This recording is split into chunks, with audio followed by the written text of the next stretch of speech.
So you know the dancing leg drop? Okay, yeah. It's in all the WWE games and everything where they spin on their hand. That's Yeah. that's mine.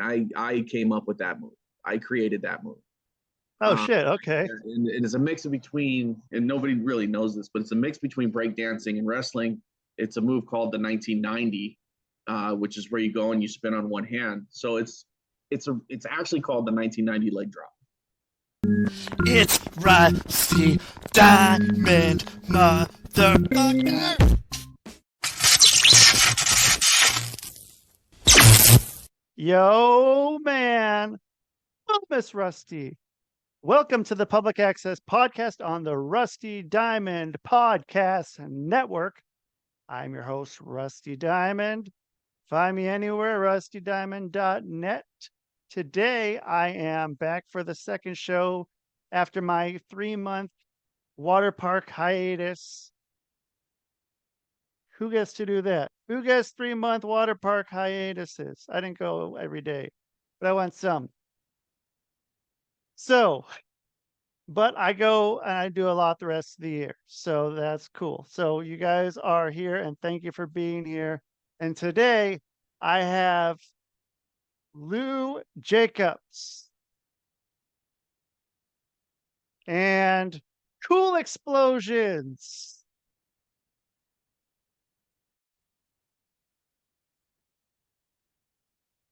Hey, yo, man. Boom, Miss Rusty, welcome. You're gonna get a welcome too, I guess, in the intro. So, uh, I'm gonna bring on Lou Jacobs. How you doing, Lou? Hey, good. I'm doing great. Good, man. So okay, so we met in Connecticut, um, and yeah, wrestling, but then found out that you were from back in the Southern California area, right? Yes. Okay, and then so I don't know. I'm gonna try not to, you know, so I don't know, because if you've done a number of podcasts, I don't want to do, the same question. So then I kind of get into that thing. But um, I don't know. I like knowing it for myself though. So like where where did you start? Like what got you to be like, oh, okay, that's something that's cool to like, I'm gonna try that. Yeah. So I mean, like every pro wrestler out there, we're fans first. And I grew up watching the product. At the time, it was heavy into the Attitude Era.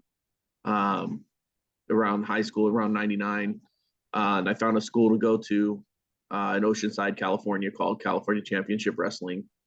And the instructors there were Charles Gibbs, who owned the company, and a guy named Matrix, who was in UPW at the time, which is a developmental territory for WWE, and also B Boy, um, Oh yeah, who was also at UPW and all over the place at the time. he was a nice dude. I really liked him. Oh yeah, he was one of my best friends at one point. And I still in touch with him and say, hey, what's going on? How you doing? Stuff like that.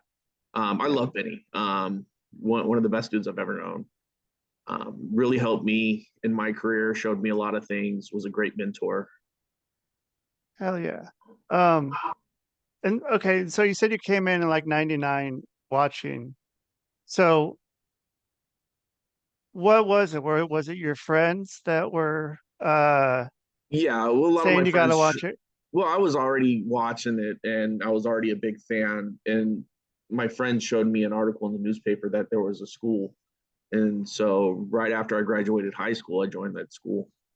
Oh shit, okay. So you gotta do it early then. Yeah, yeah, I've Because been doing it yeah, since I was 18, that's fucking crazy. and I'm And 43 yeah, now, no, okay, yeah. So that's 25 years. something like that. Yeah, Yeah. Yeah, I was talking about that yesterday. That's something I was so I was selling stuff. I was selling adult stuff, adult I don't know. Like I was selling sex stuff like when I was like 17 on eBay and then yeah, like now at 42, 25 years later. Uh, I ended up with a bunch of old Playboys and stuff and selling those. But yeah, 25 years later, it's like, yeah, still doing the same thing. And it works out. It's pretty cool. And so what were you watching before? Were you did you have local shows down there in So Southern California then? my first local show was, and I didn't even realize the product was out there. I didn't even realize independent wrestling was a thing at that time. And I had a friend of my dad's who was in the Navy, and he was a pro wrestler at the time. And he brought me to a show, and that's how I kind of got immersed in the whole thing. And I was like, oh my God, this is on this level. That's amazing. And the realization that, I could do it as well. So Where and when was that? that was right before I started training. Okay. Yeah, and I was still in high school, and I was kind of getting my toe wet in the whole independent scene. And then within a year, you're Oh yeah, within a year I was getting trained and ready to go. so what were you like as a fan then before going to those shows? Because like that's kind of what I did. And I went to the shows for like a year and I was like, this is great. These people are I like this stuff a lot. And but yeah, I mean, so were you like were you a clap fan? Were you hooting and Oh yeah, hollering? I was a clap fan. I Okay. was always shy anyway coming up, and so I wasn't a real like hooting and holler, but I was definitely a clap fan and appreciated the product. And Shit, okay. And so what then was it when you were kind of about to like when you went up and did you go up and ask someone? Because if it would have been then, I mean, probably weren't emailing them. Maybe an email, but probably went and talked to them in person, be my guess. yeah. So when I went to train, I talked to them in person. I called the number, um, and talked to them initially over the telephone, and then went in and had a meeting. And so did they try to like turn you away or anything of No, that sort? no, They this they were company. happy to bring you in Oh and yeah, yeah. And I was I was an athlete in high school too. I was a basketball player, and um, I did a small stint on the wrestling team and stuff. So yeah, and I mean, and it was right there at that time. It wasn't like you were saying you're an athlete, but then you're 39 years old, kind of a thing. It's like you're an athlete and you just graduated high school, or yeah, yeah. yeah. I mean, yeah, And I there's was a break dancer. I was a break dancer all through high school too. you were a breakdancer, you were a b-boy as well. Yes, I was. How did that happen? How did becoming a break dancer Yeah, how'd you happen? become a Oh, breakdancer? just the crowd I hung out with, a lot of my really good friends. But yeah, just a lot of my really good friends. And, those are the people I hung out with. So I learned how to break dance with them. And, we ended up forming a crew. And, Oh shit. that was kind of our thing. And so have you gotten to incorporate that into wrestling? Oh, yeah. Yeah. So, the dancing leg drop, Okay, yeah. it's in all the WWE games and everything where they spin on their hand. Yeah. That's mine. I came up with that move. I created that move. Oh shit. Okay. And it's a mix between, and nobody really knows this, but it's a mix between breakdancing and wrestling. It's a move called the 1990, which is where you go and you spin on one hand. So it's actually called the 1990 leg drop. Holy shit. And so you used to do that at one point. This was I still you do it. were you still do it. Yeah, I still do that leg drop. Holy shit. Okay. And so I mean, what did that like how do you explain that to someone who's I mean, I don't know, it's probably a pretty all right one to take. So yeah. I mean, that's huh. Like do that. I mean, I don't know. Yeah, like just to watch it. It's like, okay, hell yeah. If someone came up to me and said that I want to do that, I'd be like, yes, fuck yeah, that's a great idea. Go do Yeah, that for well, sure. yeah, Do that for sure. yeah, people like it. So much that John Morrison took it to WWE. So Hell yeah, dude. And I mean, yeah, fucking. So did you like go and break dance with him at all? Was he? I used to wrestle. I never wrestled him, but we used to be on the same matches and everything in Sacramento. So I used to see him a Okay. lot up there.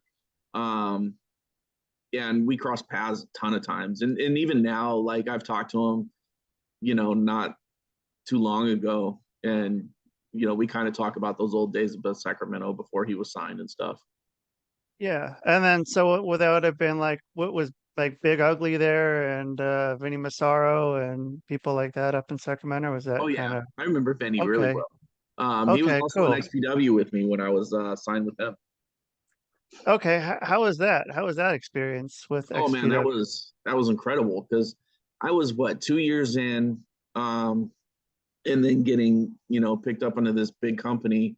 I got to wrestle at the Grand Olympic Auditorium, Two years in in. front of thousands of people. I mean, it was a whole different world.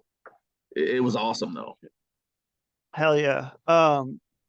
Do you have any? You remember any of those matches at Oh all? yeah, oh yeah. I What? wrestled Luke Hawx when he was an altar boy. I had Okay. a tag team match against them. Pogo the Clown was just a huge monster. Uh, Yeah. and I got to wrestle R-Truth there in a Oh, big tag team thing. So in the very beginning of that match was me and Truth. oh shit. Okay. Yeah, man. I had this guy on who's a comedian up in Toronto, and man, he was just talking about our truth for so long, dude. You couldn't fucking. It's like he thinks he was like the funniest comedian out in the in the world today. I think is what he was basically saying. He might have said that.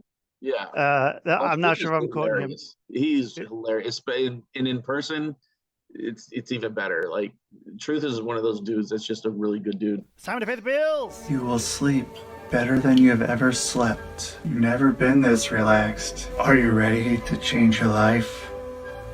I'm Rusty Diamond, certified hypnotist. You don't need to leave your house. You can stay in your bed. You can stay in your favorite chair. You just need a computer or your phone. You can get a hold of me. Stay at home. I'll make your life better. Hypnosisisgreat.com. So like when you were riding and traveling in the car, when you're doing that, like what are you doing in the car? Are Oh you man, usually the driver? Or are you yeah. sleep in the back I'm or usually the driver. And being in the Navy and having to move, every 3 years, kind of help with that too. But yeah, I'm used to being the driver. I drive, especially nowadays. I like to drive the younger guys, and I think it's super important anyway because those conversations you have in the car to the shows are super important. yep. I mean they're probably more important than anything else, having those long trips and being in California as compared to out here as far as driving distances to go anywhere. Like if you're down in SoCal, I mean to go to NorCal, it's a long Oh fucking yeah, drive right there, Sacramento from where I was because I lived in San Diego was about a six Oh hour drive. damn. Okay. And yeah, so yeah, and 6 hours here will get you, pretty far. Oh And yeah, I mean 6 hours is just kind of like, you know, par for the course. oh yeah. And There's driving in LA is a nightmare sometimes because the traffic out there just gets ridiculous.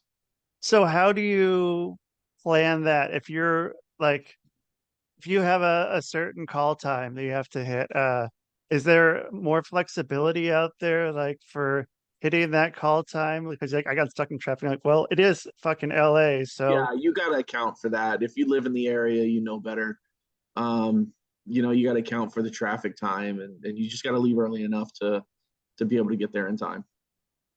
yeah. And um so then okay, so then you came out to the East Coast. Had you ever been out this way before? Out, No, the Navy brought me out here. I was still in at the time. Um, and I came out here with that, and then I found somewhere to, to wrestle. And so when you were in the Navy, did you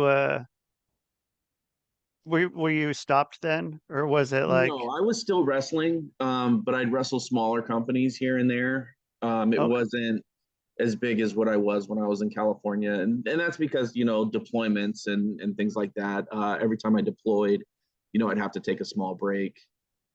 yeah. The good thing about deployments though is you get to work out and go to the gym almost 24/7, depending where you're at. So Were you ever deployed in a place where they had wrestling?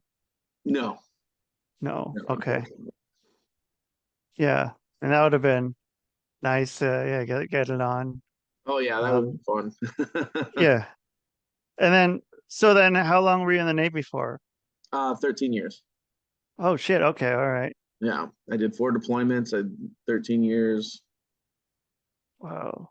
And so then, okay. So then that would have brought you to there. And so like, so when you finished, did you go and like you said you looked for a wrestling school right away, or like a wrestling company and a wrestling school, wrestling When I came company? out here, I looked. I mean, depending on where I went, anyway, I looked for wrestling companies. So, like, I was in Florida for 6 years. I was wrestling out there. Oh In shit. between Okay. deployments and stuff. I was out in Virginia for school for the Navy, and I ended up wrestling out there. And then when I came here, I ended up wrestling out here as well. But then once I got out, I was able to really like pick up bookings, and you know, my schedule opened up a lot. For sure. And uh what was that like, man, when your schedule opened up? Like Oh, it was when great. I was able to, and I was able to step into something else I really love, which is acting. I got to be on a couple Lifetime films. I got to be on Hallmark films, Mr. and Mrs. Smith with Donald Glover and on Amazon Prime. That was a lot of fun. And now I'm stepping into a stunt coordinator role, and which a movie we just did called Article 92. Um, and I was the stunt coordinator, fight coordinator for that. I was one of them. And so all hell the yeah. fight stuff and all the fight scenes in that has a little piece of me and everything in it. Any what was the number? The leg drop. Any leg drops thrown No, into no those leg fight drops, scenes? but there are some Easter eggs in there that I threw in for wrestling. Um, Okay. a power Nice. bomb in there, a curb stomp in there. There's some fun little Easter eggs that in there of wrestlers that I've known.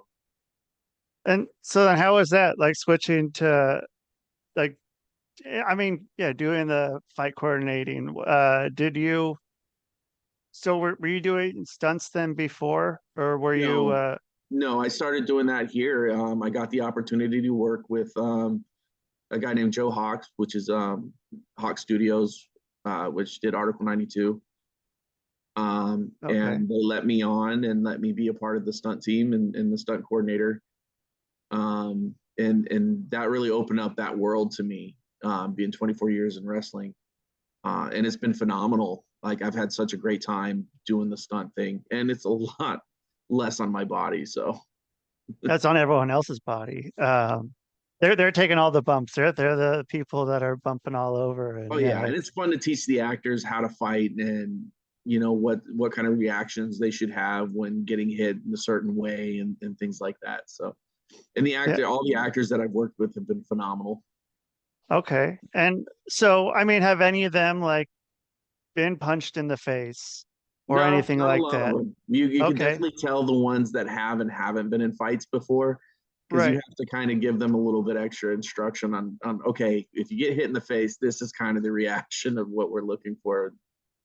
Yeah. And so then what was it? Did you go and did you reach out to them about the stunt coordinator position I or was doing an extra position. My acting court coach hit me up and was like, hey, they're looking for the extra piece. It could lead to open doors. Why don't you check it out? And I did, and talked to the director. And we hit it off, and they liked what I was doing, so they picked me up. That's cool as hell. Dude, yeah, man. Okay, so yeah, I was up when I was in Oregon. They were filming, what's that show called? Uh Grimm, Okay. I think. And Chavo Jr. was there, and they hired him, but then they hired three like stunt guys. Yeah. And I was there that day with like my tag partner at the time, and like it was, I don't know, it was hard like watching like they were doing some move, and like the guy was posting his leg or his hand like basically on his knee or something, and like couldn't do it, and they had to do the stuff over and over. And like I don't, it's I mean, I know like it's good to have stunt guys, but like if you have a wrestler, it's probably good to have other wrestlers in there, because there are certain things you have to teach, and then like yeah, like having you or Chavo, telling them what they gotta do. Like if they're doing a power bomb, they probably haven't done a power bomb before, I assume, Yeah. the people in that movie. So, trying to tell them how to do that. Um, and what's how's that go? Is it just trial and error, and then see what? Yeah, see what they're able to do. Start simple and you see if you can get a little bit more complicated with them depending on what the actor can do. And then do they get pads and stuff? Like, do they get like, crash pads and Oh yeah, all I've that? got I've got a couple mats that I usually bring out. So if they have to do anything where they die or they have to fall and stuff like that, I teach them the proper way to fall safely, um, and things like that. Um, so yeah, I got crash pads. The director had some crash pads too, so we use that. Hell yeah.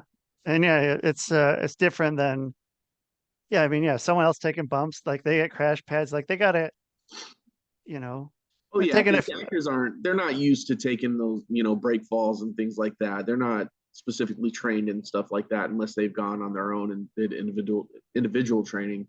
Yeah. So having somebody like me out there teaching them, is pretty good. And I can teach them pretty quickly. Yeah. I had an idea once. Sounds like Office Space.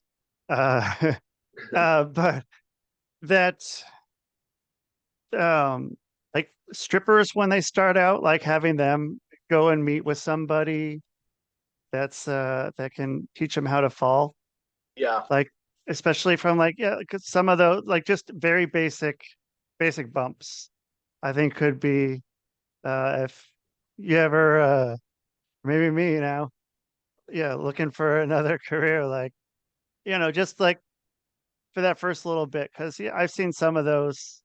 And like one time I was at a Cirque du Soleil, and it was these dancers that were like spinning on the spinning chandelier that was going up and down, and one of them fell off and like took a big bump. It was probably like 50 feet in the air.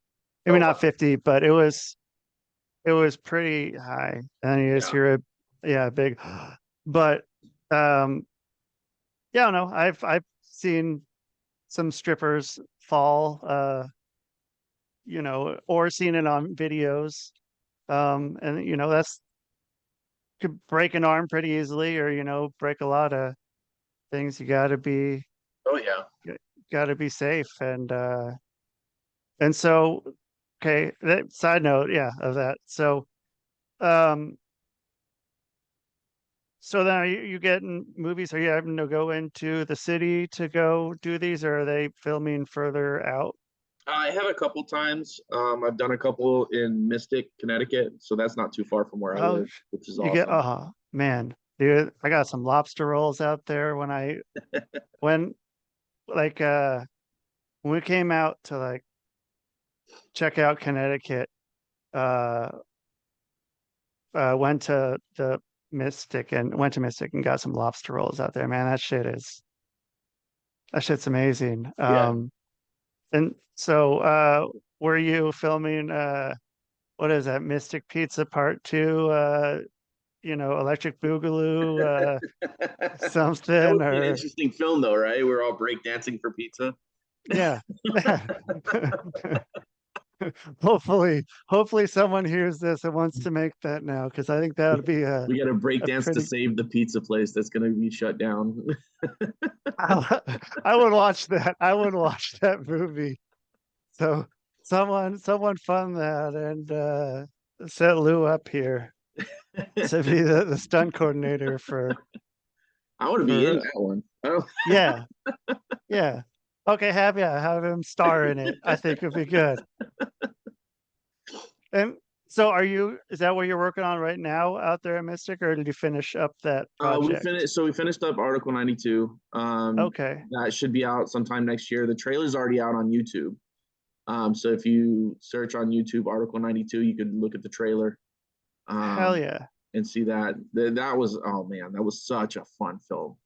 Like, we did everything from car crashes to, fighting, and there's a little bit of everything in that movie. So where are you usually during these parts? I don't I guess that was the only time I've ever seen like a coordinated fight scene uh made, but I couldn't tell you. I don't know. I don't remember who the coordinator was. I assume it was Chavo though. So I Yeah, don't think I ever saw like another stunt coordinator. So like where are you usually? I'm Where usually right like by the director. I'm okay. usually when it's my scenes or the scenes that I've coordinated, I like to look and see what the camera shot looks like, to see what it looks like on camera. So if I need to adjust anything, or I need to change some way that the actor's selling it, or whatever, I can see it on camera and see how it looks, and then kind of adjust from there. And then so being that close to the director, there's a lot of time of you're next to the fucking director, like um what like has that got you to want to direct any, or do you think you've picked up maybe enough of what's going on, if that was ever something, or if you like, even if you hang around long enough thinking that that's something you'd maybe want to do? Because I mean, like, you're right there, you're getting Oh yeah, I've learned a lot too, and being right there with the director, and Joe Hawk is amazing. the dog thing. So Oh yeah. dog's stoked on it. Oh man, that dog, if she hears anything by the door, she's barking and going to the door. Hell Like, yeah. 9 times out of 10, there's nothing there. So you think. Right. So you No, but think. but working with Joe has been phenomenal on that movie, and I've got to learn a lot from him. I try to put myself in positions to where I can learn more about the whole film process. I've got to work the sound mic. Oh, I've worked the boom mic for him a couple times, which was really how awesome. yeah. How was your stamina with that? Pretty good. Yeah. Well, Yeah. okay, cool. That's I feel like one you have to work for. Like, you have to be in really good shape. It's like wrestler shape. You can't really explain it. Yeah. And yeah, Yeah, it's because you got to just hold that mic up and yeah. keep it in the same position for the whole scene. So yeah, it's not easy. No, huh? And so did you do that like was that when you were also the stunt coordinator, was like on other scenes like doing Yeah, it, or was it it was a small production, it was an cool? independent Yeah. film. But yeah, so it's just, I did it to help out a little bit, but it was awesome to learn the different aspects of filming and things like that. Like, I do my own film editing right now. So me and my girlfriend Cindy Hart, we have a company now called Outcast Wrestling Revolution, and I do all the film editing for that. And we actually have a TV spot too for WON Sports.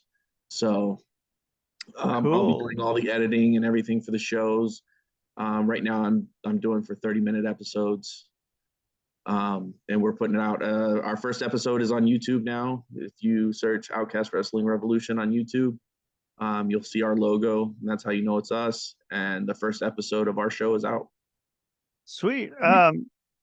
What are you doing for I'll have to check it out. Are you doing commentary then as well on it? Yes, Matt Decor and Alex Aceta are the Cool. commentators for that. Alex Aceta from Invictus Pro. Hell yeah. Phenomenal commentators. They're Yeah. really, really good. And so then are they doing that during the show? Like Oh yeah, at they're the doing show? live Okay. commentating. Yep. All right. So what's your take on live commentary, like where it's over a loudspeaker during the show? Oh, it's not. So it's not over a Well, loudspeaker. I Yeah. was asking it's So yeah, they have like separately. the headsets and stuff like that. And so the commentating is something that you're going to get on video. It's not, Right. you're not going to get it live, just like the big events and things like that. You Have won't you- hear them commentating live unless you're right next to them. But Have you been you'll- on one of those shows? Sorry. on which Where one? they do live commentary, like where Yeah. it's Yeah, I yeah. have. And What's SoCal, your I've done thoughts on before. it? I like it better on film, the commentating on film and less on live shows. You get other things on live shows that you can't get like on film, like being there and being up close, and sometimes the behind the scenes stuff or when the cameras are off. Yeah. You get some pretty good moments in there, but for commentating, I like that better when it's just on film. Yeah. And yeah, it was odd because like, getting, having the person talking to you, like commentary talking to you when you're like in the middle of a match Yeah. and like, okay, this is a whole new dynamic. Okay, I need to adjust to this, but okay, sure. Yeah, it was interesting. And but so then you get to kind of have every bit of like kind of, I guess, wrestling and stunt coordinating and other filming, like getting it kind of every aspect. So like you're able to, I mean, eventually, yeah, then you'd be able to direct and have or make your own. You're already making your own production, I guess, with the wrestling. And so then are you like, I don't know. So what are you thinking when you're putting it together, when you're putting the show together? Like are you going for to shit, like make for more long storylines and more moments, or a combination of the two, or We're a combination of the two.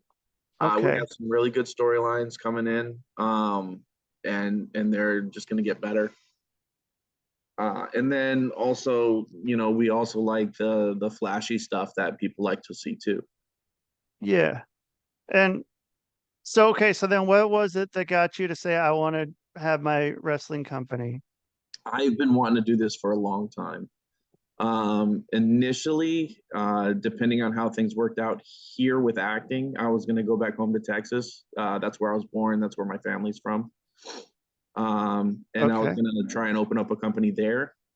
But acting's been going pretty good, and and I was able to get the opportunity with Cindy to open up our own and to kind of do our own thing. And so far we've had one show, and oh man, it was an amazing show. There's some great matches on that show. And I can't wait to see what's to come. And we're running out of the Yukon campus at Avery Point. So. Oh, cool. So are there you got any college kids there? I guess it was probably yeah. during the summer. Oh yeah, college kids are there, especially now because they're in school, so they have to kind of be there. Right. And oh man, the place is beautiful too. Like it's big, it's gorgeous. The locker room's awesome. UConn really is giving us, the space to do what we want to do, and it's been phenomenal. Hell yeah. Yeah. I represent them all the time. Inadvertently, I got a car when I moved to Connecticut, and it's not like a permanent like window sticker. Like I can take it off, but it says University of Connecticut on it. And I've had it on there for like 2 years now. So Oh, nice. so yeah, I'm giving you a shout out there without even knowing it. So yeah, man. So cool. Well, so then if people want to shout you out, or you want to shout anything out, what would that be? So you can find me the loujacobs on just about every platform. I'm on TikTok, Twitter, Instagram, Facebook, and then Outcast Wrestling Revolution is our company, and you can find that also on Twitter, TikTok, Facebook. And you can see that to check out any shows that are coming up or anything that we're doing. Hopefully soon we plan on getting involved in the community a little bit and helping out the community with some things. Around next few months? Oh yeah, we got some plans in the works. Our next show we're looking at is November 6th. Okay, cool. And yeah. And then after that, we're going to take a little break. We're going to take November, December, or we're going to take December off, and then we're going to kick it back off in January. Hopefully, kick it off strong and have some really good matches and some come ups for the new year. Hell yeah, man! That's awesome. I hope you do. And yeah, thanks again for being on and doing this. And yeah, we'll get you back on sometime here. I just took a break, so I'm sort of getting back in the swing of things. So you gotta take breaks sometimes. Like, oh yeah, it's how it goes. So yeah, yeah. take your break, and then yeah, man, hopefully the show on this November 6th is gonna be awesome. And yeah, I'll start checking out the episodes on YouTube. Yeah, man, it's gonna be fun, and that's what we're looking for. We're looking for something to have a lot of fun. In the area that I live, there's nothing out here right now in the Groton area. Which there's a whole Navy base near there. There's college students. There's a whole demographic of fans, and there's no independent wrestling in this area. So where'd you say that was? Groton, Connecticut. Where's that? I'm trying to remember. So it's a little bit more south than Mystic.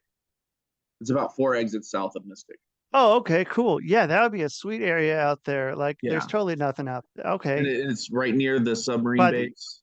Okay, and the Yukon thing, right? Okay. Yeah. Totally. All right. Yeah, dude, that's awesome.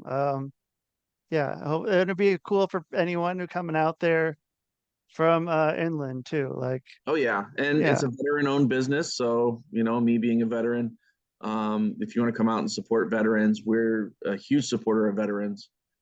Hell yeah, that's awesome.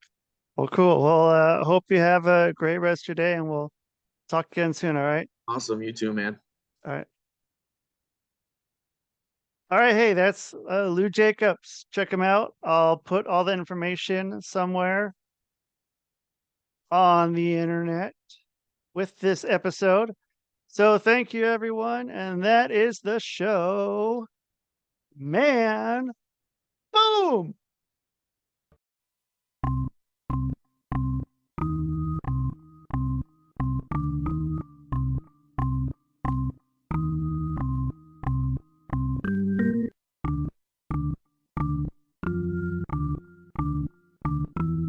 It's Rusty Diamond, motherfucker.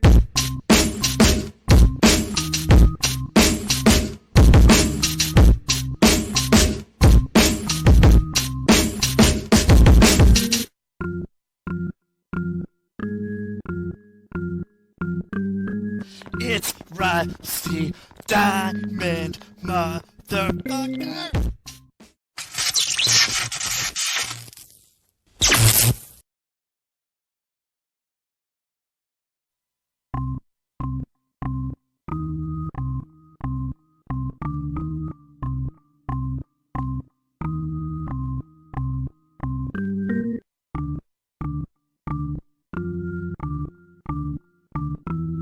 It's Rusty Diamond Motherfucker.